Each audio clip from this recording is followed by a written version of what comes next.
Hi, this is Dr. Gregory Sadler. I'm a professor of philosophy and the president and founder of an educational consulting company called Reason.io, where we put philosophy into practice. I've studied and taught philosophy for over 20 years, and I find that many people run into difficulties reading classic philosophical texts. Sometimes it's the way things are said or how the text is structured. But the concepts themselves are not always that complicated, and that's where I come in.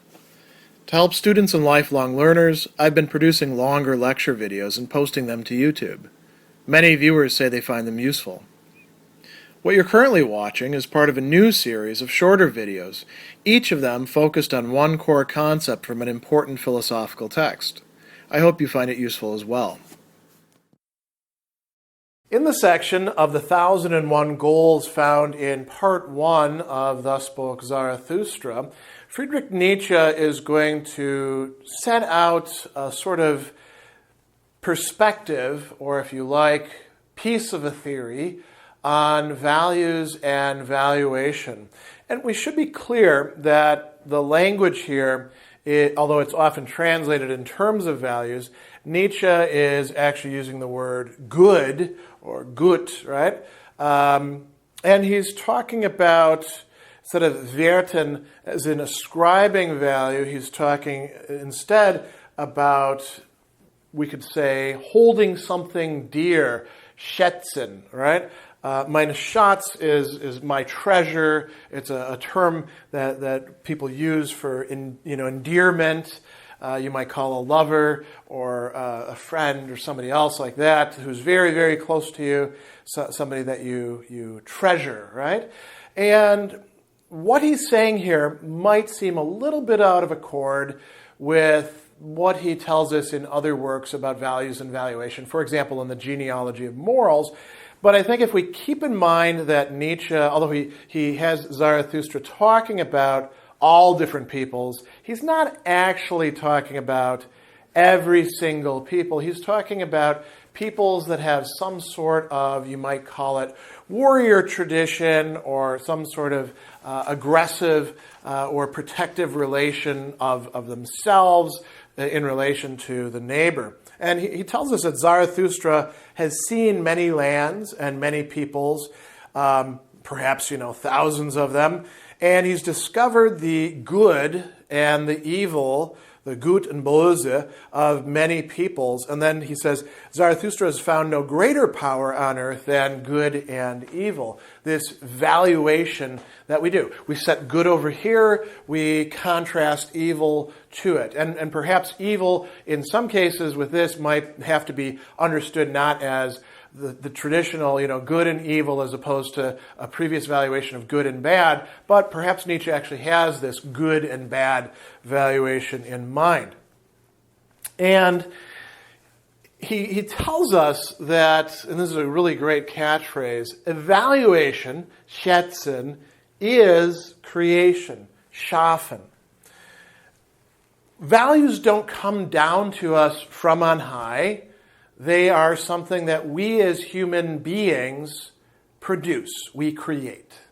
And now we, of course, us late moderns, come into a world in which this process has been going on for thousands of years. So it's not as if we are entering into a vacuum and saying, let's create some values today.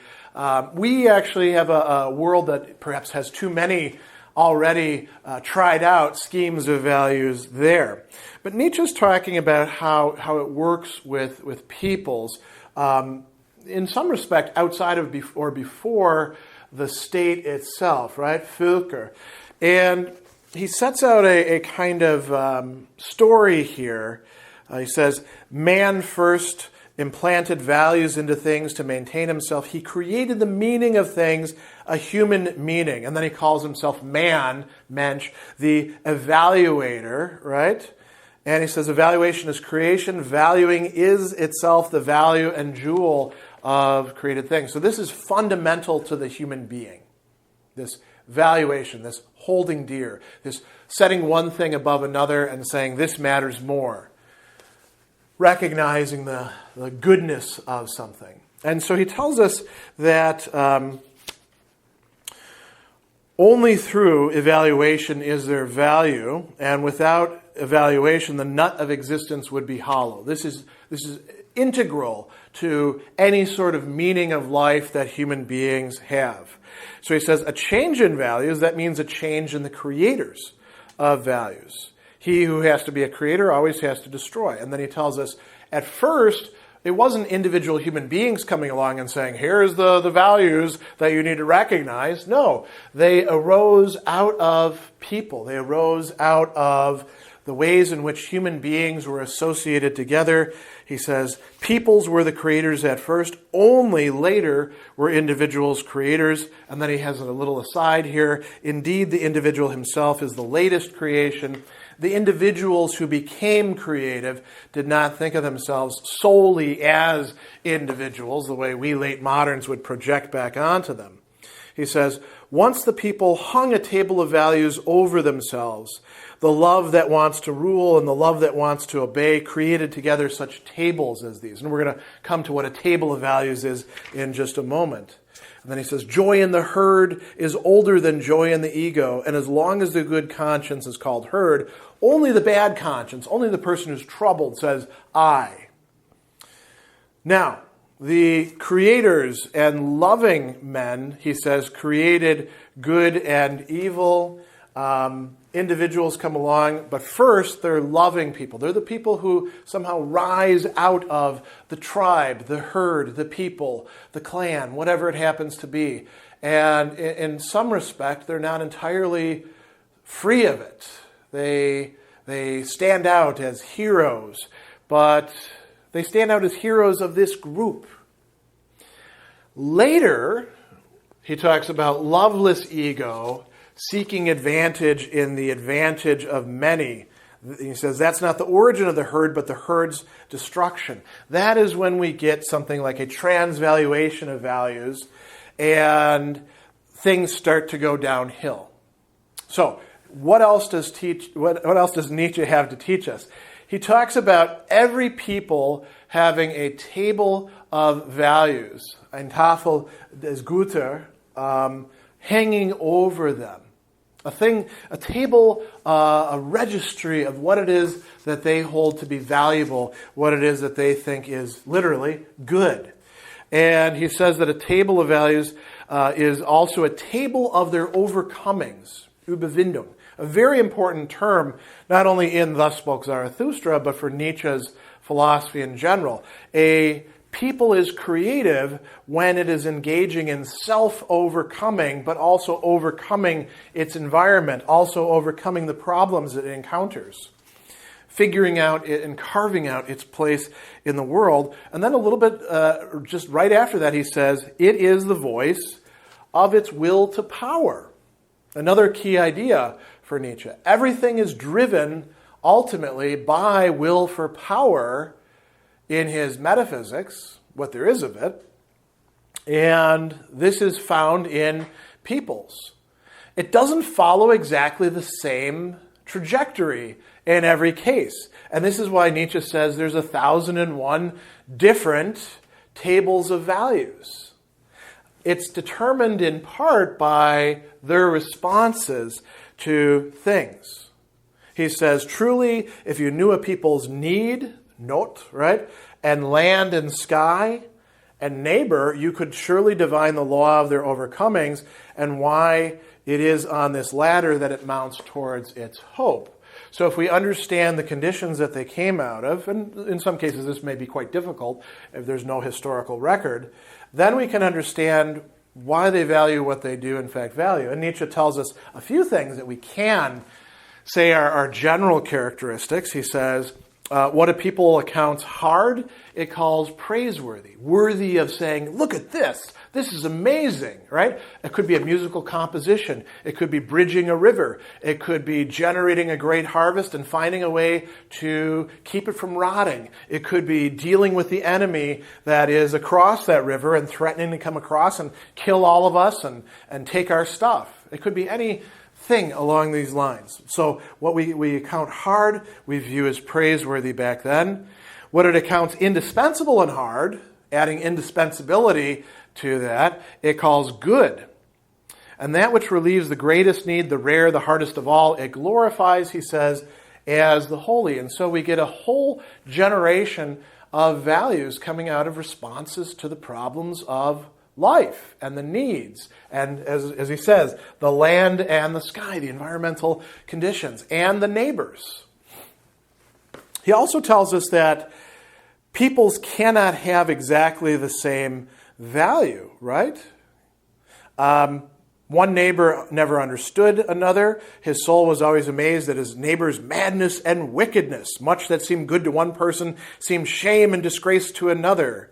Much that was called evil in one place was decked with purple honors. Why? Because they have different sets of values. So if you look at some of the examples that he gives, some of which we can identify quite easily, he says, here's 4 examples of these values. You should always be the first and outrival all others. Your jealous soul should love no one except your friend.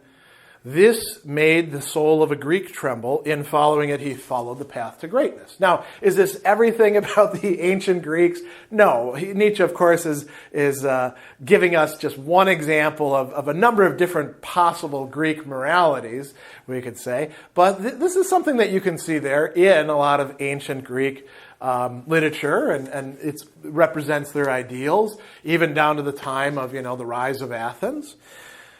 To speak the truth and to know well how to handle bow and arrow. This seemed both estimable and hard to that people from whom I got my name. What is that? That is the ancient Persians. Zarathustra is the sage who reforms the ancient Indo-Iranian religion into what becomes Zoroastrianism. And, according to the Greeks, those were the things that the Persians held particularly dear. Different set of values, different table than that of the ancient Greeks.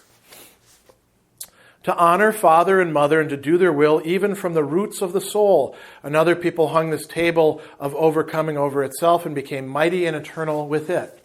Who is he talking about there? Perhaps the ancient Romans. Again, is that everything of ancient Rome in their tables? No.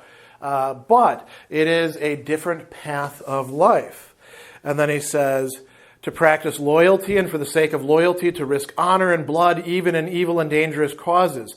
Another people mastered itself with such teaching, thus mastering itself became pregnant and heavy with great hopes.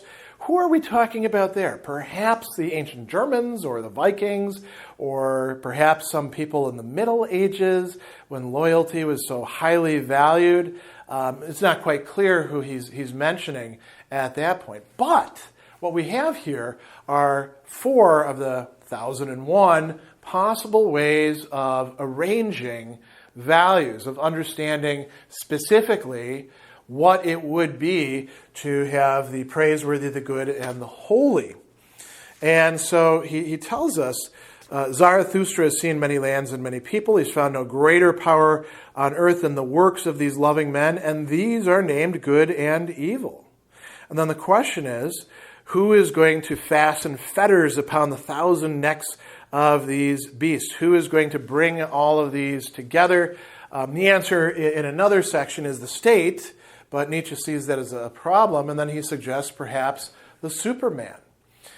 That is one way of making sense out of this cacophony of different tables of values that comes from human diversity and living in social matrices.